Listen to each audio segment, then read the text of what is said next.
Je suis présentement en compagnie de Sophie Boudreau du Musée du Fjord qui va nous présenter les expositions en cours. Ça va bien ce matin? Très bien, toi? Très bien. Merci d'être présente à l'émission. Ben, merci. Écoute, on va débuter. Il y a une nouvelle exposition qui a été présentée et qui est présentée présentement. Donc, l'ouverture était très récente. Il s'agit de l'exposition Atmosphère de Laurent Silvani.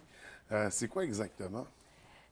Laurent Silvani, premièrement, c'est un jeune homme qui est arrivé ici en 2007, qui est arrivé au Québec en 2007 pour étudier en arts et technologies des médias. Et puis, il s'est intéressé à faire la photo. Il est tombé en amour avec la région, avec nos paysages. Donc, c'est à ce moment-là qu'il s'est mis à prendre en photo notre région. Et puis aussi, c'est un chasseur d'orages, de tempêtes, d'aurores boréales. Donc, tout ce que nous, on reste à la maison pour échapper, lui va court avec son appareil photo pour prendre des photos. Donc, ça fait des photos géniales, extraordinaires. C'est de superbes photos qu'on présente dans le hall du Musée du Fjord. Et puis, on retrouve des photos des paysages de la baie. On retrouve des paysages du lac Saint-Jean. Donc, partout. Il se promène un peu partout dans la région, là. OK. Puis ça, on dit, il vient de l'extérieur du Québec. Il est originaire de où exactement? C'est un Européen. Il vient de la Suisse. OK. Donc, Laurent Silvani. Puis, j'ai entendu parler du programme d'ATM à Jonquière. Ça fait que ça l'a...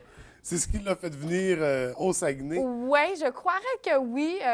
Il voulait découvrir aussi là, le Québec. Il y a beaucoup d'Européens, d'étudiants européens qui viennent ici. Donc, lui, il avait entendu parler de ça, des beaux paysages. Donc, c'est venu ici. Donc, une exposition de photos des paysages d'ici. Est-ce que c'est une exposition que vous allez garder longtemps au musée? Oui, on a cette exposition-là jusqu'au 2 juin. Donc, après ça, il va y avoir place à d'autres expositions. Et puis, ce qui est agréable aussi avec le regard de Laurent Silvani, c'est que lui amène un regard nouveau. Le fjord du Saguenay, on a tendance à l'oublier, les gens qui vivent devant quotidiennement. La beauté de la baie des AA, la beauté des cabanes à pêche sur la baie, pour nous, c'est notre quotidien, mais pour les gens qui arrivent de l'extérieur, qui voient ça pour la première fois, c'est extraordinaire. Puis ça, on a tendance à l'oublier. Donc, avec les photos de Laurent, on est capable de voir de l'œil nouveau, en fait.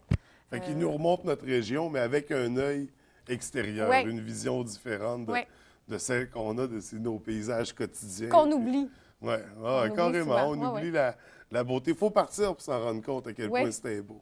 Oui. Donc, une exposition à ne pas manquer. Donc, on peut y aller à toute heure du jour pendant les ouvertures. Oui, pendant les ouvertures du mardi au vendredi de 9h à 16h30 et puis les samedis et dimanches de 13h à 17h.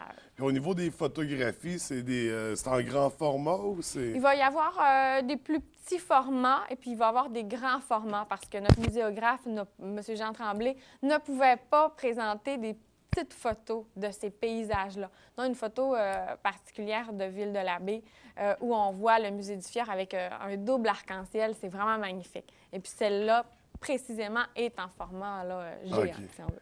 Est-ce qu'il y a moyen de se procurer des copies, des exemplaires? Pas encore pour le moment. On commence à en parler, mais pas pour le moment. Là, on ne peut rien se procurer, mais c'est à venir. C'est à venir, fait qu'on reste alerte concernant ça. Là, il n'y a pas juste cette exposition-là, vous en avez des tas d'autres. Il y a le fameux aquarium qui est toujours là. Oui. Est-ce qu'il y a des nouveautés avec l'aquarium?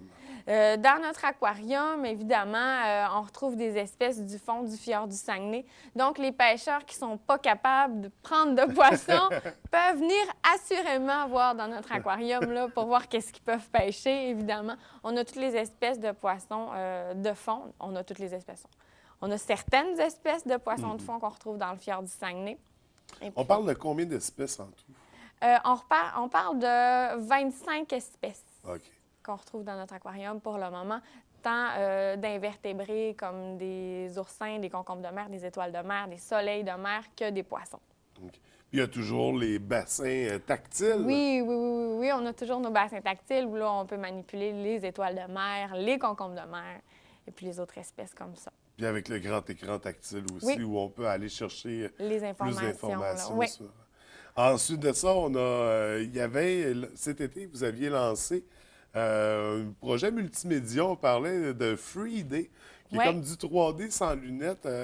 Ouais. Est-ce que c'est toujours en cours, ça, cette exposition-là? C'est toujours en cours, évidemment, notre voyage au cœur du fjord. C'est une expérience multimédia 3D qu'on appelle du 3D sans lunettes, si on veut, où là, on a une caméra qui nous filme et qui va nous présenter l'information selon nos mouvements, en fait. Donc, le visiteur est capable de voir le fjord du Saguenay de sa formation à aujourd'hui, comme il l'entend, en plus des écrans géants qui présentent le fjord du Saguenay. OK, mais c'est quand même particulier. J'ai du mal à visualiser Mais comment t'es ça jamais venu? fonctionne. Mais non, je n'ai pas encore vécu Ben l'expérience. voyons, il faut venir. Il faut Ben venir oui. voir ça pour comprendre, en fait. Parce que, justement, le visiteur qui vient voir notre expérience multimédia a son propre siège, évidemment.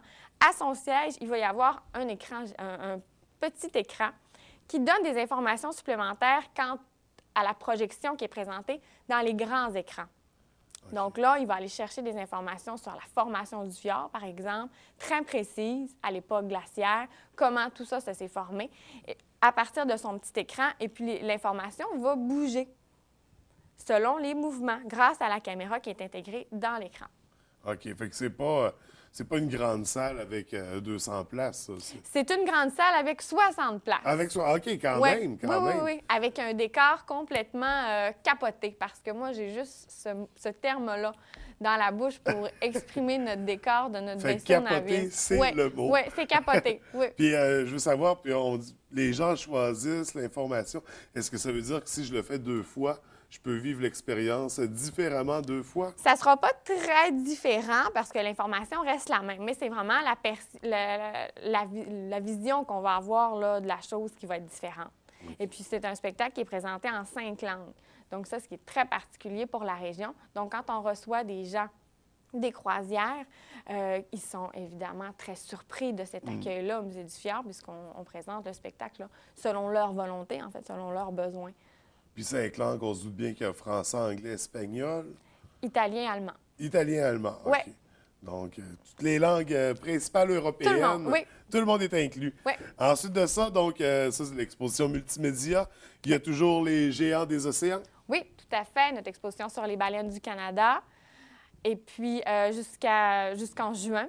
OK. Ensuite de ça, on va avoir une autre exposition itinérante qui arrive pour l'été. Et puis, on a notre exposition historique sur l'histoire de la région, Ouais. des racines et des rêves, qui est un regard neuf sur le Saguenay-Lac-Saint-Jean, qui se base sur le fichier Balzac de l'Université du Québec à Chicoutimi. Donc, déjà, des tas de bonnes raisons d'aller visiter Voilà. le musée du Fjord. Mais là, on a parlé de ce qu'il y a présentement, mais qu'est-ce qui s'en vient pour 2013? Qu'est-ce qui s'en vient pour 2013? Il s'en vient une exposition sur le centenaire et puis sur le 150e de la région. Donc, on va peut-être demander aux gens là, de nous aider par rapport à nous apporter des photos du 150e, s'il y en a qui... 175? Du 150e! 150? Du 150e qui avait eu lieu là, dans le secteur de OK, Grandville. on parle de... Oui, OK, on des revient photos dans le du temps. 150e. Oui, pour Oh, le c'est astucieux. 175e. OK, c'est bon. Oui, donc ceux qui ont assisté, par exemple, au grand spectacle à déploiement qu'il y avait eu pour le 150e, même chose, on va demander là, aux gens de nous aider pour ça. Puis on a une exposition aussi sur la pêche. On sait que les gens, nous, au Saguenay-Lac-Saint-Jean, on est des grands pêcheurs. Donc, autant sur le fjord, sur le lac Saint-Jean, autant dans les rivières avoisinantes, on va créer cette exposition-là sur toutes les facettes de la pêche. Et puis là, présentement, on est dans une période de recrutement d'objets ou de photos de pêche qui nous représentent les gens de la région, en fait, là. Fait qu'une exposition qui va être autant intéressante pour les gens d'ici que pour les gens de l'extérieur qui viennent puis qui voient ça. Voilà. Cet aspect-là unique de notre région. Donc, Voilà. des grosses expositions à venir, des belles nouveautés. 2013 va être une très belle année. Pour ceux qui veulent plus d'informations sur les expositions, les horaires, etc., vous avez un site Internet Oui, tout à fait, www.musédufjord.com. et on peut vous suivre aussi par Facebook. Oui, oui. On a beaucoup d'informations là, qui circulent via notre site Facebook. Donc, écoute, Sophie, merci beaucoup. On invite les gens à aller voir la nouvelle exposition de Laurent Silvani, d'aller redécouvrir aussi les anciennes expositions et on attend impatiemment les nouvelles à venir pour 2013. Parfait. Merci beaucoup. Bonne Merci, journée. bonne journée à toi.